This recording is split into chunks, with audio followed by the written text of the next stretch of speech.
그런 얘기들 하시는 분들이 좀 많아요. 관세를 좀 이제 오래 해보시고 무역을 많이 하시는 분들, 아이 관세에서 다 거기서 거기야. 이렇게 얘기하시는 분들은 이제 A 제품만 한 10년째 계속 지급만 하시는 분. 그렇네. 그럴 때는 사실 정말 굳이 뭐 그냥 그 HS 코드고 이제 그런 분들이 원하시는 건 내가 세금도 똑같고 내는 세금도 또 환율에 따라서 움직이는 건 알겠지만 거의 똑같고, 그러면 내가 이 수수료를 요 원가 절감하기 위해서는 관세사한테 지급되는 관세사 수수료다.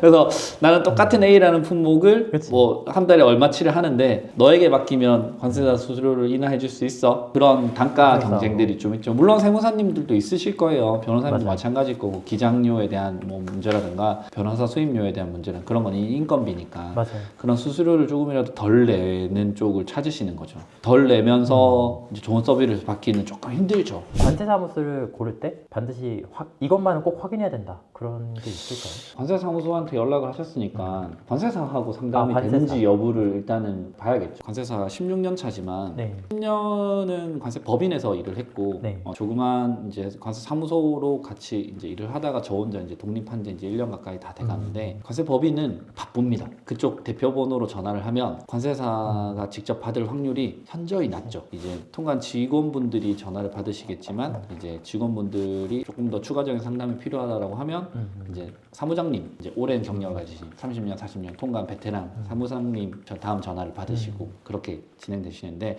물론 사무장님이 얘기하시는 것들도 진리일 수 있습니다. 그럼에도 불구하고 이제 통관에만 한정된 얘기일 수도 있고, 혹은 그게 아니고 아까도 말씀드렸듯이 이제 HS 코드에 따른 관세율의 차이라든가, 혹은 내가 조금 더 혜택을 받을 수 있는 건 뭐가 있을까, 수입 요건들은 어떤 것들이 있을까, 이런 것들에 대한 확인이 필요하다면 그래도 관세사에게 상담하시는 게 좋을 것 같고, 그 다음에 첫 번째로 확인할 거는 그거고, 두 번째로는 내가 수입하는 아이템이 좀 특수한 아이템일 수 있어요. 네. 그럼 그 특수한 아이템을 전문적으로 하시는 또 사무소들이 계세요. 그래서 만약에 저한테 그렇게 전화 오시면 저는 이제 제가 알고 있는 그 하시는 분들을 소개시켜 드리죠. 이쪽으로 전화하셔라. 저한테 소개받았다고 하시면 아마 잘 해드릴 거다. 이렇게 이제 넘겨드리고 하는 편이죠. 수입하고자 하는 아이템이 조금 특수한 제품인지 아닌지도 한번 좀 확인해 보시는 게 좋을 것 같고, 근데 제가 제일 전문으로 하는 건 전자담배거든요. 전자담배 쪽 관련해서는 좀 많은 정보를 알고 있다라고 이제 말씀을 드리고 있는 편이고, 전자담배 수입하시는 분들한테는 전담으로 드리고 있죠. 요즘에는 워낙 챗GPT라던가 맞아요. 그런 게 좀 많이 생겼는데 그냥 치면 되는 거 아니냐라는 얘기가 많이 나오는데, 인공지능에서는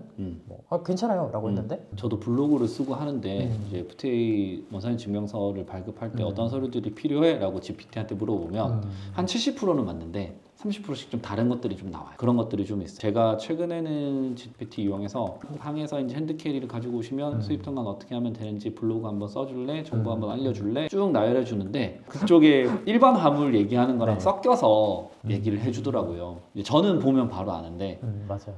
일반인들이 보면 이런 것들도 있나? 그러니까 신뢰도의 문제인 것 같아요. 결국에는 누군가가 이게 맞다 아니다의 정답을 해줘야 되니까, 해보기에는 좀 리스크가 있고, 주문을 다 했는데 통관이 안 되면 일단 물건이 묶이는 것도 묶이는 거지만 통관 자체가 안 되면 반송 비용도 있을 거고 비용들도 있을 거고, 그런 비용을 지불하기는 좀 힘들다라고 하면 그럴 때는 이제 관세사한테 물어보시는 게 가장 좋아요. HS 코드에 대한 설명이랑, HS 코드를 내비게이터 같은 거 보면 나오긴 하는데 HS 코드 내비게이션에서 실제로 우리가 봐야 되는 그런 게 있으면 궁금하고, 그거의 한계점이 뭔지. 네, 그거 좀 궁금합니다. 일단 HS 코드라는 건 그냥 쉽게 얘기해서 숫자다.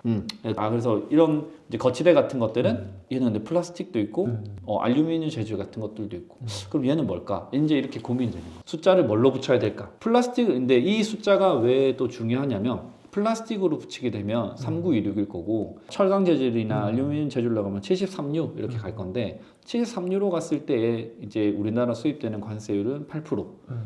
39유로 가서 뭐 3916으로 갔을 때는 6.5%. 관세율이 달라지면 세관은 공식적으로는 우리나라 수입 통관을 원활하게 하고 국민 안전 보건을 위한 목적이다라고 하지만, 가장 첫 번째 목적은 우리나라로 들어오는 모든 수입 물품에 대해서 관세를 부과하고 세금을 징수하는 기관이에요. 세관은 어떻게든 얘를 볼 때 8%로 보려고 하고 7316으로 어떻게든 플라스틱으로 봐서 39유로 가서 6.5%를 내려고 하고, 그렇죠? 그런 걸 하고 싶은 거죠. 관세율이 달라지니까. 근데 그랬을 때 이제 관세사의 역할 같은 것들이 좀 중요하죠. 주요 재질이 플라스틱이 더 많이 쓰였다. 그래서 플라스틱 제품으로 봐야 된다라고 하지만, 그 세관 입장에서는 아니다. 이 지지대가 정확하게 안 잡혀 있으면 이 거치대 자체는 의미가 없지 않느냐. 얘는 그래서 철강 재질로 봐야 된다. 논리 싸움 같은 걸 하는 거죠. 가급적 화주편에 들어서 이건 6.5%가 맞습니다라는 이제 논리를 같이 주장해 주는 것들이 어떻게 보면 이제 HS 코드를 주장하는 관세사의 역할 같은 거고, 그래서 HS 코드가 중요하고 HS 코드를 분류하는데 한계점 같은 거죠. HS 코드를 잘못 써서 세금 추징된다고. 또 반대의 경우들도 있어요. 관세를 내고 말자 해서 누가 봐도 0% 관세율로 적용될 수도 있는 제품임에도 불구하고 관세를 내고 있는 제품들도 있을 수도 있죠. 근데 얼마 안 되니까 그냥 넘어가실 수도 있지만 사업의 규모가 좀 더 커지고 1~2%가 이제 원가에 미치는 영향이 커질 테니까 그렇게 되면 가급적이면 나에게 가장 유리한 HS 코드가 어디로 가면 좋을지. 처음 하시는 분들은 아무래도 관세사가 뭐지라는 맞아요. 느낌을 아무튼 가질 것 같은 게 관세사라는 게 정확히 무슨 직업이지? 관세라고 얘기하는 것도 좀 생소하고 보통 저는 그렇게 얘기를 많이 드려요. 사람이 움직이면 그렇게 심사를 하고 입국을 하듯이 똑같이 물건이 들어가도 그 나라에 들어가기 위해서 되는지 안 되는지에 대한 심사는 필요하거든요.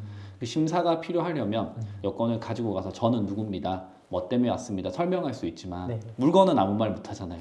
내가 직접 가서 설명을 해도 되지만 이제 설명하는 방법도 좀 어렵고 그렇죠. 그리고 모든 게 다 문서화되어 있고 직접 가서 말로 설명한다고 통관이 되는 게 아니니까 그래서 전산으로 신고를 해야 되고 일정한 서류 양식을 갖춰야 되다 보니 화주분께서 직접 하기는 너무 어려우니 그 일을 대신해주는 사람이다 라고 생각하시면 될 것 같아요. 보통 저는 관세사는 무슨 일 하세요? 라고 하면 여러분들이 가지고 있는 물건을 해외로 판매하시거나 혹은 가지고 들어오실 때 그 물건에 대한 가이드 역할을 해드리는 거다 정도로 이렇게 안내를 드리고 있어요. 이런 게 있을 것 같은데 이거 통관이 가능한가요? 라고 하면은 그렇죠. 보통 답변해 주시면 그런 분들이 이제 관세사분들이라고 생각하면 되는 거죠. 네. 하나, 둘, 세 개, 네 개로 구분될 수 있잖아요. 그런데 이 중에 통관될 수 있는 거는 요 종이만 쉽게 가능하고 얘는 하나, 둘, 세 개 플라스틱 얘네들은 음식물을 담고 있으니까 뚜껑도 그리고 빨대는 당연히 우리 입에도 먹는 거, 입에 닿는 거, 피부에 바르는 거 별도의 심사가 거치게 되어 있습니다. 안전한지 여부에 대해서 그걸 보통 이제 특검이라든가 화장법에 다른 요건이라든가 그냥 신고만 해서 처리가 되는 게 아니고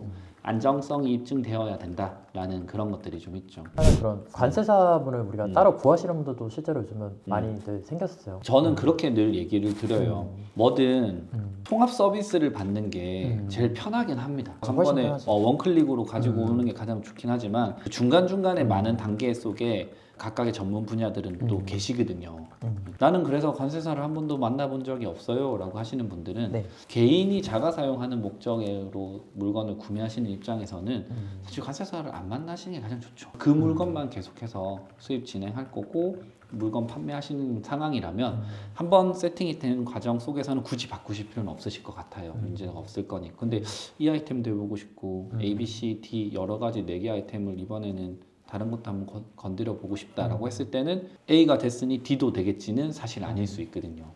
누군가한테 물어봐야죠. 근데 판매자한테 물어보면 보통 그냥 많이들 사가 괜찮던데 뭐 다른 데서는 이렇게까지는 안 물어보던데 라고 얘기할 거고 이제 포워더사에 전화하면 전화를 잘 안 받겠죠. 너무 바쁘시니까. 이거는 그 포워더사를 비하하는 건 절대 아니고 너무 많은 물량이니까 그들 입장에서도 정말 좀 힘드신 것 같아요. 적은 수수료로 많은 제품을 운송하다 보니까 각 개인들에게 이제 모든 전화나 연락을 받기는 좀 힘드실 것 같고 중간에 관세사는 모르고 근데 이제 관세사한테 물어보는 건 아이템이 정해져서 흐름대로 오면 그렇게까지 막 많이 물어볼 건 없거든요. 그러다 보니 월 베이스로 지급하는 경우들은 없어요. 뭐 자문료로 지급하는 이런 것들은 잘 없고 근데 보통은 한번 수입 통관해서 우리 고객사가 되면 그 다음에는 뭐 물어보시는 것들에 대해서는 좀 자연스럽게 대답을 해준다라고 이렇게 인지하시면 될 것 같아요.